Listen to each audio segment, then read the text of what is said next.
obboleewwanko guyyaa gaa'ela keessanii cinni keessan kun fuuni keessan kun aruusni keessan kun isiniif haa ta'u milkii hanga dhumaatti waliin horaanuuf dagaagaa waliin jaaraa bultii gaggaarii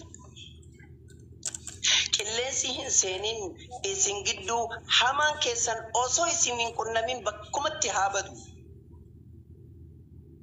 waliif ho'aa walitti ho'aa dagalee utubaa waliif ta'a gorsa abbootii fud ilman keessanis diin irratti guddifadha lalisaa akka bonaa fi gannaa akka mirga gartee coqorsaa qulqulluu xaliila tahaa akka burqaa magariisaa hiddi keessan haa baay'atu dameen keessan akka odaadhaa hundeen keessan haa cimu jabaadhaa dhaabbadhaa sumsinni eelee haa baadhatu rizqii fi diinqee teessan haa guutu iimaanaa fi taqwaan akhlaaqaa fi ikhlaasni dallaa keessan guutee gombisaa keessan kan qalbii haa baadhatu baga gammaddee obboleessa kiyyaa silaa wanni rabbi sii hire sin hanqattu isin lachuutu sumayyaa fi bayyaan yaa misirroo qaxalee warra ganamumaan rabbiin rifeensa isaanii walitti hidhee jara lamaan jee walii file kan jechaadhaa turtan wal arkannu malee wal arkannaan kunnoo carraan keessan baay'ee tole jaalattee argachuuf gufuu baay'eedhatu jira kan jaalalloo lamaanii dhoorkitu walirraa san hunda jaalalaan buqqiftaniifirraa kunnoo har'a dhuftanii gaa'ela keessanitti jirra baga har'aan tana geessan sumayyaadhaa fi bayaan maqaan keessan har'aa gooftaadhaa fi giiftiidhaa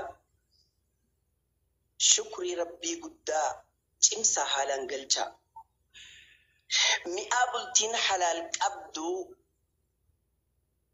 kunnoo har'aan tana argitan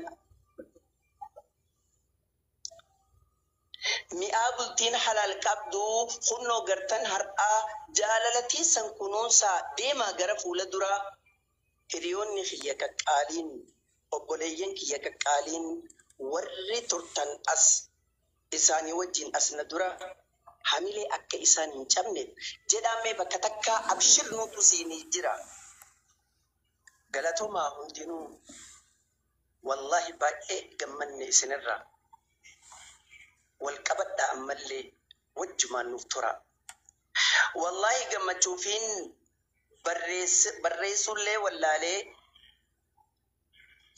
rabbiin isinin cabsin jiruuf jireenya keessan keessatti ilaa jannata seentanitti yoomillee hamilee fuulduratti deema rakkoo takka malee jalaa hafan malee bar dubbiin namaan gutti amma xumureera inin dhaabaa asitti nagee annaaf tura tabiraatiin haga walitti deebinutti nagaa annaaf tura tabiraatiin haga walitti deebinutti Okay. Assalamualaikum. Saya taka Ulfadu, Dr. Hamdi Borana. Baay'isne si galatoonfannaa akkasii obboleen keenya sagantaa teenya inshallah ni xumurra. So Khalid Abu Kawsar fi jarraa kanna. Khalid akkam nagaa fayyaadha?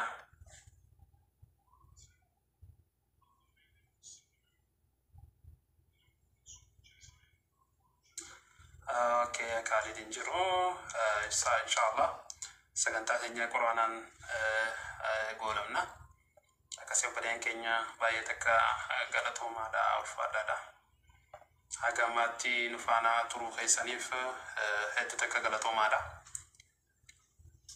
Yaa warri hagamaattis du'aa nuuf gootanii waa hundaanuu wajjin turtan. Barakallahu fikum, jazakumullahu khairani. Inshallah hedduu takka ulfaadha.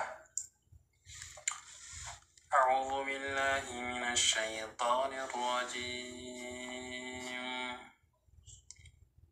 بسم الله الرحمن الرحيم. يا أيها الناس اتقوا ربكم الذي خلقكم من نفس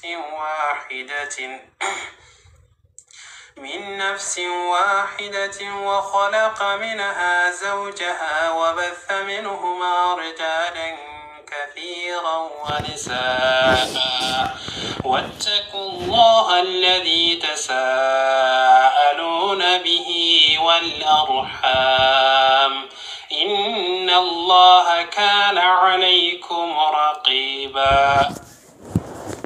وآتوا اليتامى أموالهم ولا تتبدلوا الخبيث بالطيب ولا تأكلوا أموالهم إلى أموالكم إنه كان حوبا كبيرا. وإن خفتم ألا تقسطوا في اليتامى فانكحوا ما طاب لكم من النساء مثنى وثلاث ورباع فإن خفتم ألا تعدلوا فواحدة أو ما ملكت أيمانكم ذلك أدنى ألا تعولوا. أوكي بلين كينيا إن شاء الله سمرتي سجنتاتينيا قولمنا. بارك الله فيكم. دغيسنو باي تكفادا دا سنجنا وري ربي يرو غبابتو خيستي كوكاي ساين دابتو ربي الرها بكسو إسن اللي وري هنگا أماتين ولين ترتن يا دامرادا خيسن ربي سني فاقوتو أكسي باي تكغرتو مادا هلكن غاري هلكن ملكي halkan dan saxe sa nutra sininja inshallah ndresanu halkan gar sininja gifti turef charrahan ya chajro okay sumaya charran kheti tlamadu hawasa gaite akasi. Assalamu alaikum warahmatullahi wabarakatuh. Wa alaikum assalam warahmatullahi wabarakatuh. Kaye inshallah sulalle warmat bendu fasano galatoma da jazakallahu khair sinalle nabagna galatoma. أستاذ أمجد السلام عليكم. وعليكم السلام ورحمة الله وبركاته. كيف جيتين؟ شيخ علي ني بيتامي سمية. شيخ علي سلطان. ناي خالد يونس. بامنا جالتم. ني بيتامي. إساني ما سندورا كونتي وروجين دلوا من قلبي خنا سلاماني. خالد جناتي والبيكني يسانو أبونا في جيفتي دوما بوتانسا يا ويلكم سنيلومات آسف هاي ديفا مرة تولي سمي نجاتي الحمد لله.